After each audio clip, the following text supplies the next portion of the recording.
ఒక గ్రామంలో సుభద్రమ్మ అనే ఒక ముసలమ్ముండేది. భర్త 10 ఏళ్ల క్రితమే కాలం చేశాడు. ఆమెకు ఒక్కగానొక్క కొడుకు గిరి, ఇక కోడలు కాంతం. సుభద్రమ్మ పేరు మీదే ఊరి చివర 2 ఎకరాల పొలం, వాళ్ళుంటున్న పెంకిటిల్లు ఉంది. కొడుకులు కోడలు తనతోనే ఉంటున్నా సుభద్రమ్మ బ్రతుకు ఒంటరైపోయింది. ఒకరోజు ఉదయం, అమ్మాయి కాంతం, కాస్త వేడి నీళ్ళిస్తావా తల్లి, గొంతెండిపోతుంది. వంట చేస్తున్న కాంతం విసుగ్గా ముఖం చిట్లించి విననట్టే నటించింది. కాంతం తనలో తానే, ఈ ముసలమ్మ గోల పొద్దున్నే మొదలైంది. ఆస్తంతా చేతిలో పెట్టుకుని మనల్ని నానా చాకరీ చేయిస్తుంది. ఏమ్మా, కాస్త వేడి నీళ్ళు. కాంతం కోపంగా, అబ్బా అరవకండి అత్తయ్య, ఇక్కడ పనిలో మునుకుంటే మీకు వేడి నీళ్లు గోలా. మీ కాళ్ళు చేతులు బాగానే ఉన్నాయి కదా, మీరే వెళ్ళి కాచుకోలేరా? కాళ్ళు లాగుతున్నాయమ్మా, కాసంతా. నా వల్ల కాదు, కావాలంటే మీ కొడుకొస్తాడు, ఆగండి. సుభద్రమ్మకు కళ్ళల్లో నీళ్లు తిరిగాయి. అంతలో గిరి అక్కడికొచ్చాడు. ఏమైంది కాంతం, పొద్దున్నే అరుస్తున్నావు? ఏం కావాలో మీ అమ్మనే అడగండి. క్షణం తీరిక లేకుండా పని చేస్తుంటే ఆవిడకు వేడి నీళ్లు కాచివ్వాలట. నా వల్ల కాదు బాబు ఈ చాకిరి. ఈ ఇల్లు, ఈ పొలం నా పేరు మీద రాసేస్తే ఆ ముసలమ్మను తీసుకెళ్లి ఏదైనా సత్రంలో వదిలేసొద్దాం. గిరి మెల్లగా, అలా అనకే, ఆస్తి రాసే వరకు ఓపిక పట్టు, అమ్మకు వినిపిస్తోంది. సుభద్రమ్మ గాయపడిన స్వరంతో, అన్నే వింటున్నాన్రా గిరి. నేను మీకు బరువుగా మారానని నాకు తెలుసు. నా ఆస్తి కోసమే నన్ను భరిస్తున్నారని కూడా తెలుసు. నా చావు కోసం ఎదురు చూస్తున్నారు కదూ. అయ్యో అమ్మా, అలా అంటావేంటి? కాంతమేదో తెలియకంది, నువ్వు పెద్దదానివి, నీకు మేము కాక ఎవరున్నారు? చాలేరా నేనటనా, నాకు వేడి నీళ్లు వద్దు, ఏమీ వద్దు అని చెప్పి సుభద్రమ్మ తన కర్ర సాయంతో లేచి ఇంటరుగు మీదకు వెళ్లి కూర్చుంది. సుభద్రమ్మ ఆ రోజుట్టుండి ఇంట్లో ఉండడం కంటే ఊరి చివరున్న రామాలయంలో కాలం గడపడం మొదలుపెట్టింది. రోజు సాయంత్రం వెళ్లి గుడి అరుగు మీద కూర్చొని దేవుణ్ణి చూస్తూ తన బాధను మర్చిపోయేది. అదే రామాలయానికి రోజు సాయంత్రం రంగయ్య అనే ఒక వృద్ధుడు కూడా వచ్చేవాడు. రంగయ్య భార్య కూడా చనిపోయింది. అతని కొడుకు పట్నంలో పెద్ద ఉద్యోగం చేస్తూ అక్కడే స్థిరపడ్డాడు. రంగయ్యకు పట్నం నచ్చక తన సొంత ఊర్లోనే ఉండిపోయాడు. ఇద్దరూ ఒంటరి వాళ్లే. ఒకరోజు సాయంత్రం సుభద్రమ్మ గుడిమెట్ల మీద కూర్చొని కళ్ళు తుడుచుకోవడం రంగయ్య గమనించాడు. ఏమ్మా సుభద్రమ్మ, ఎందుకలా బాధపడుతున్నావు? కొడుకు కోడలు బాగానే చూసుకుంటున్నారు కదా? సుభద్రమ్మ నిట్టూర్చి, ఏం చెప్పమంటావు రంగయ్య బావా, నా బతుకు కుక్క బతుకు కన్నా హీనమైపోయింది. కన్న కొడుకే నన్ను భారంగా చూస్తున్నాడు. కోడలన్న మాటలు నా గుండెను కోస్తున్నాయి. వాళ్లకు నా ఆస్తి కావాలి తప్ప నేనొద్దు. అయ్యో, నీ పరిస్థితి ఇంత దారుణంగా ఉందా? నేను కూడా ఒంటరివాడినే. కొడుకు పట్నంలో ఉన్నాడు. నా బాగోగులు చూడ్డానికి ఇక్కడ ఎవరూ లేరు. రోజు వంట చేసుకోలేక నేను ముద్ద తిని బతుకుతున్నాను. నీకు కనీసం మాట అనేవాళ్లు లేరు. నా ఇంట్లో నన్ను రోజు మాటలతో చంపుతున్నారు. ఈ ఆస్తే లేకపోతే నన్ను ఎప్పుడో ఎక్కడో గెంటేసేవాళ్లు. నిజమే సుభద్రమ్మ, ఈ వయసులో మనకు కావాల్సింది ఆస్తులు కాదు, ఆత్మీయత. ఒకరికొకరు కబుర్లు చెప్పుకోవడానికి, కష్ట సుఖాలు పంచుకోవడానికి ఒక తోడు కావాలి. ఇలా రోజు మాట్లాడుకోవడం మొదలు పెట్టారు. ఇద్దరిది ఒకే బాధ, ఒకే ఒంటరితనం. ఒకరికొకరు తమ కష్టాలు చెప్పుకుంటూ కాస్త ఊరట చెందేవారు. ఒకరోజు రాత్రి ఇంట్లో కాంతం కావాలని సుభద్రమ్మకు అన్నం పెట్టలేదు. ఈరోజు వంట తక్కువ చేశాను, మా ఇద్దరికే సరిపోయింది. మీరు పగలే తిన్నారు కదా, రాత్రికి తినకపోతే ఏమీ కాదులే. ఆ మాటలకు సుభద్రమ్మ గుండె బద్దలైంది. ఆ రాత్రి మంచినీళ్లు తాగి పడుకుంది. మరుసటి రోజు సాయంత్రం గుడికి వెళ్లినప్పుడు ఆకలి బాధకు నీరసంగా కనిపించింది సుభద్రమ్మకు. ఏమైందమ్మా, ముఖం పీకిపోయింది? పొద్దుటి నుండి ఏమైనా తిన్నావా? సుభద్రమ్మ జరిగిన అవమానం చెప్పి కన్నీళ్లు పెట్టుకుంది.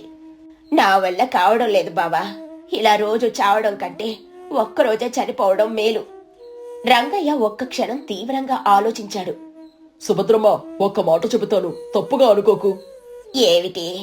చూడు, నా బతుకు ఒంటరి, నీ బతుకు ఒంటరి.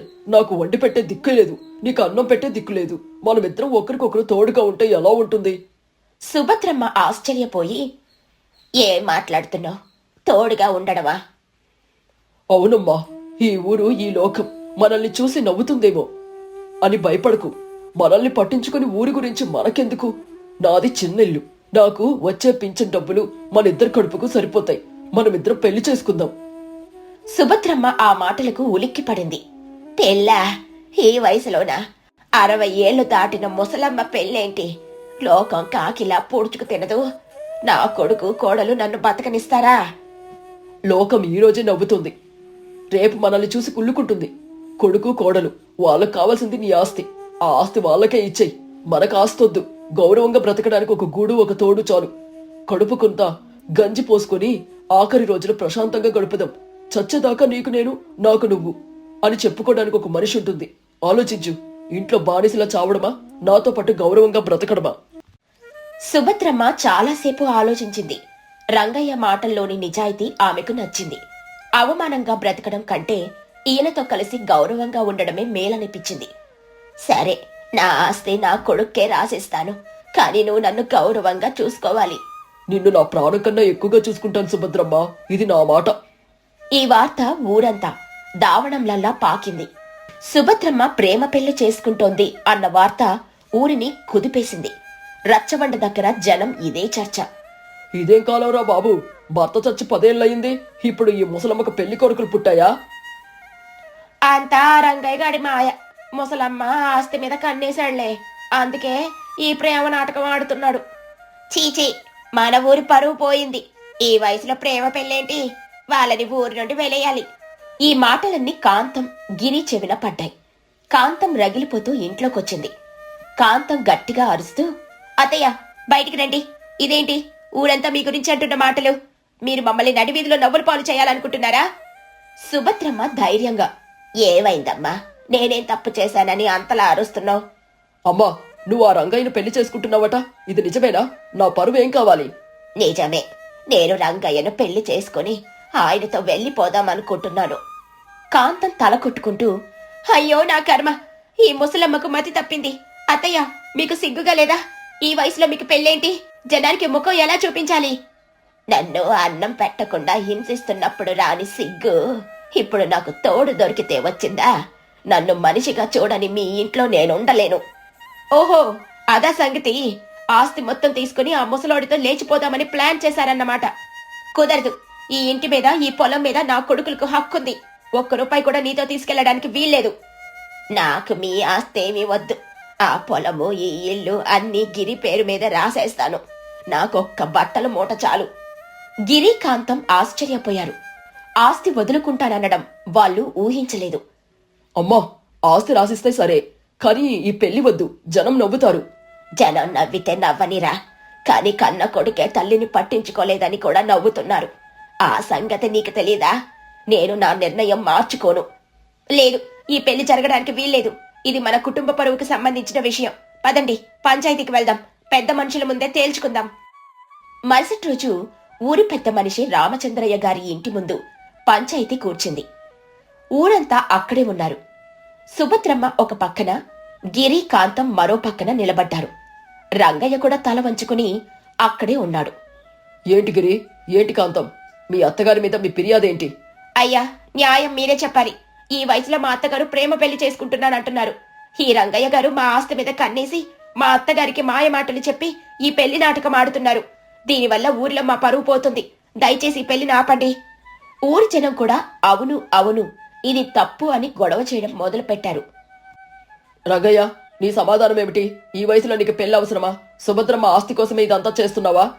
రంగయ్య నిదానంగా లేచి నిలబడి, అయ్యో, పెద్ద మనుషులందరికీ నా నమస్కారం. నా మీద వస్తున్న ఆరోపణలన్నీ అబద్ధం. నాకు సుభద్రమ్మ గారి ఆస్తిలో ఒక్క గవ్వ కూడా వద్దు. చూసారా ఎలా నాటకం ఆడుతున్నాడో? నేను నాటకం ఆడటం లేదు తల్లి, నేను నిజమే చెబుతున్నాను. సుభద్రమ్మ గారు తన ఆస్తి మొత్తం తన కొడుకు గిరికే రాసిచ్చినా నాకు అభ్యంతరం లేదు. నేను కోరుకునేది ఆస్తిని కాదు, ఆవిడ తోడుని. ఈ మాటతో పంచాయతీ అంతా నిశ్శబ్దమైపోయింది. అయ్యా, మీరందరూ నన్ను తప్పు పడుతున్నారు, కానీ ఒక్కసారి ఆలోచించండి. నేను ఒంటరివాణ్ణి, సుభద్రమ్మ గారు కూడా ఒంటరిదే. కొడుకు కోడలు ఇంట్లో ఉన్నా ఆవిడకు పూటకో ముద్ద దొరకడం కష్టంగా ఉంది. ఆస్తి కోసం కన్న తల్లిని హింసిస్తున్నారు. ఈ వయసులో మాకు కావాల్సింది ఒకరికొకరు తోడు. జ్వరం వస్తే కాస్త వేడి గంజి పోసే దిక్కు, కబుర్లు చెప్పుకోవడానికి ఒక మనిషి. మేం పెళ్లి చేసుకుంటున్నది ఆఖరి రోజుల్లో ఒకరికొకరు సేవ చేసుకుని ప్రశాంతంగా చనిపోవడం కోసం. ఇది తప్పంటారా? గిరి, కాంతం తలదించుకున్నారు. సుభద్రమ్మ గారు తన ఆస్తి మొత్తం ఇప్పుడే మీ కొడుక్కి రాసిస్తారు. ఆవిడ కట్టుబట్టలతో నా ఇంటికొస్తారు. నా పింఛను డబ్బులతో నా భార్యను ఆవిడ్ని పోషించుకునే శక్తి నాకుంది. ఇప్పుడు చెప్పండి, నాది తప్ప? రామచంద్రయ్య గారు కళ్ళు తుడుచుకున్నారు. చాలా గొప్పగా చెప్పావు రంగయ్య. నువ్వు ఆస్తిని కాదు, ఆత్మీయతను కోరుకున్నావు. గిరి, కాంతం, మీరిద్దరూ సిగ్గుపడాలి. ఆస్తి కోసం కన్న తల్లిని వేధించిన పాపం మీది. సుభద్రమ్మ గారు, మీరు మీ ఆస్తి మీ కొడుక్కి రాసివ్వండి. ఆ తర్వాత మీ ఇష్టం. మీకు నచ్చినట్టు రంగయ్యతో కలిసి జీవించండి. ఈ ఊర్లో మిమ్మల్ని ఒక్క మాట అనే అధికారం ఎవరికీ లేదు. ఆయన తీర్పుకు జనం ఆశ్చర్యపోయారు. ఇది విడ్డూరూప పెళ్లి కాదు, ఇది ఆదర్శవంతమైన పెళ్లి. ఈ వయసులో వాళ్ళు కోరుకుంటున్నది ప్రేమ. అది మనిషి మీద ప్రేమ, ఆస్తి మీద కాదు. పంచాయతీ ముగిసింది. సుభద్రమ్మ అక్కడే అందరి ముందు ఆస్తి పత్రాల మీద వేలిముద్ర వేసింది. గిరే, కాంతం, ఈ రోజుట్టుండి ఈ ఆస్తి మీది. నాతో మీ బంధం కూడా తీరిపోయింది. నా మనిషిగా నన్ను కోరుకున్న ఈయనతో నేను వెళ్తున్నాను. కాంతం, గిరి ఆస్తి దక్కిందన్న సంతోషంలో జనం ముందు అవమానంతో కుంచుకుపోయారు. సుభద్రమ్మ, రంగయ్య, ఆ ఇద్దరు వృద్ధులు ఒకరికొకరు తోడుగా కర్రలు ఊపుకుంటూ ఊరి జనం చూస్తూ ఉండగానే రంగయ్య ఇంటివైపు వెళ్లారు. ఊరి జనం మొదట నవ్వినా ఇప్పుడు వాళ్ళిద్దరినీ గౌరవంగా చూశారు. అది ముసలమ్మ ప్రేమ పెళ్లి, కాని నిజానికి అది ఇద్దరు ఒంటరి జీవుల గౌరవపు బతుకు కోసం చేసుకున్న ఒప్పందం. ఈ కథలోని నీతేంటంటే, ఆస్తిపాస్తులిచ్చే సుఖం కన్నా ఆఖరి రోజుల్లో ఆత్మీయంగా పలకరించే ఒక తోడు గొప్పది.